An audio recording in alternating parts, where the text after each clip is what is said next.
Hi, it's Pastor Steve in beautiful Visalia, California, in the middle of August. Today is, well, not the middle, today is the 4th, and it is really hot outside here. Wherever you are, I hope you are cool and safe and comfortable today. This is Happy Thoughts. I missed last week on Happy Thoughts because I was in San Francisco for a couple of days on vacation. It's good to be back and good to have you back with us. Today, I want to talk about the role that our past plays in our lives, in our present lives, and in our future lives. And what brought this happy thought to mind is that in August, we were scheduled some time ago to have my 40th high school reunion. And I had been really looking forward to going back and seeing the friends that I had in high school. I was particularly interested to see what their gifts and talents, because in my group of friends, it was kind of the deal where everybody had kind of their own special talent or gift or speciality, even in high school. And I was really interested to see how those things shaped their lives and what that meant for us as we went forward. And won't get to do that, at least this year. I think they're going to schedule it for another time. But it has made me think a lot in this time of year when we were scheduled to go back about the past and the role that it plays in our lives. So as a Christian theologian, here's what I know about the past. It is a particular aspect of God's creation and therefore God's will that we cannot go back in time. We can't go to the past. You'll see things on Facebook or in other places that ask the question, if you could go back, would you? And if you could go back to high school or junior high or whatever it is, what would you do differently this time around? And that those are popular because that's something human beings think a great deal about. I think we think about it and we dream about it and make movies and write books and all those kind of things about going to the past because all of us recognize that a lot of the decisions that we made, a lot of the things that we didn't know at the time brought pain into our lives. Sometimes folks get into a marriage or into relationships that are really toxic and destructive long before they have maturity or life wisdom to really know how to pick a partner that will be healthy for them. And there's divorce and there's abuse in the home. There's all kinds of things. And I think folks that have been through things like that, they wish they could go back and have another shot at making different choices. But again, the design of creation is that everything moves forward incessantly. The very concept of time is only forward, right? Time existed at the time of the Big Bang or the time of God's creation, and it moves forward only. There's no possibility of backward movement. And all of my science geek friends, I know about wormholes, but they're theoretical. They haven't been proven yet. You can't go back. You can't go back and make better decisions. And I think for my own self, I don't know if it's true for you too, but I have a hunch that if I could go back and make different choices, I might avoid some of the pain that I have collected in life, but I screwed up again. I just make bad choices of a different type. And I think that not because I think that I'm worse or less astute than other folks. I think that because my observation has been, it's the lot of human beings as we travel in our lives through time, that we all collect a lot of scar tissue. It comes in all kinds of different forms. Some people fight health issues all their lives. Some people have relational issues all their lives. Some people develop addictions. There are all kinds of things that scar and harm us. And the reason that we think about maybe it'd be great to go back and make better decisions and not end up like I am in the present is because we feel the weight of those decisions.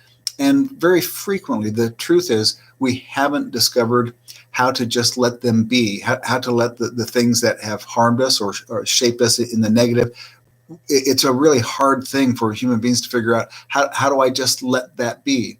That a lot of people think they're just going to walk out of the mess that is their life at some point, only to discover, though, they may walk out of a toxic relationship or they may walk out of a horrible job or those kind of things, that they're still tied to those events and to those difficulties by the memories and by the damage that has been done to their outlook in life. If you have a series of bad relationships and you learn that people who are often closest to you aren't trustworthy, that distrust of other human beings, it'll haunt you for the rest of your life unless you know how to literally leave it behind in the past so that you can move forward in a new way. So when I think about those kind of things, right, the lot of every human being I've ever met, no matter what situation they find themselves in, is that we all carry a bunch of stuff from the past, and it's hard, whether it's resentment or distrust or anger or not letting go of the damage or the pain that people have inflicted on us. So it's a really, really difficult thing.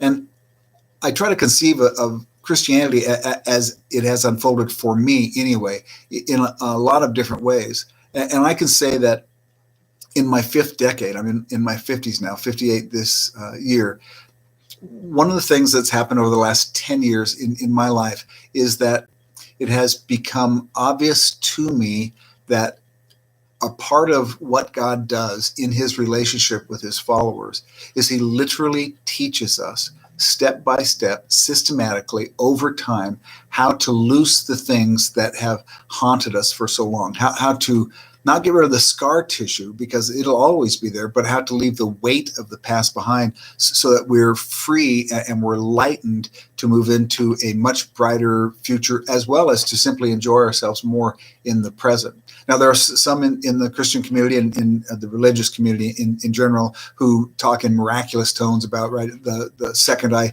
confess that Jesus Christ was Lord, my whole life was better. I once was lost, and now suddenly all of a sudden I'm found, and it's all better than it was before. That's not been my experience. And it has been my observation that it isn't the experience of the finest or most well-formed Christians that I've seen either. There are, of course, miracles and things happen in God's timing, not ours.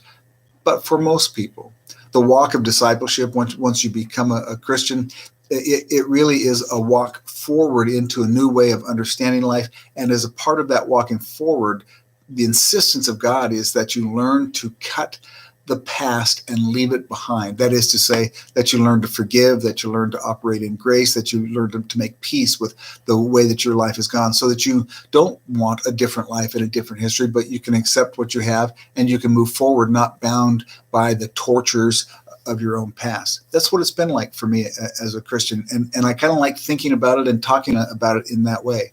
My relationship with Christ has certainly not made me perfect, but it's made me more free.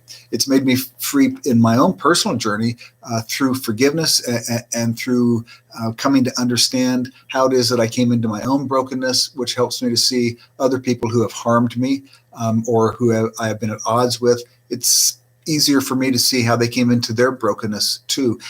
And that frees me up so that in this stage of my life, I experience joy and I experience freedom and I experience not necessarily a hope for a bright future, but a deep appreciation of a wonderful now, as well as an acceptance of my past. So my answer to the query, if you could go back, would you, is no, I sure wouldn't. I wouldn't mind living a few days in the body that I had when I was younger because it hurt a lot less, but I wouldn't go back because I just mess it all up again and have to learn the same things.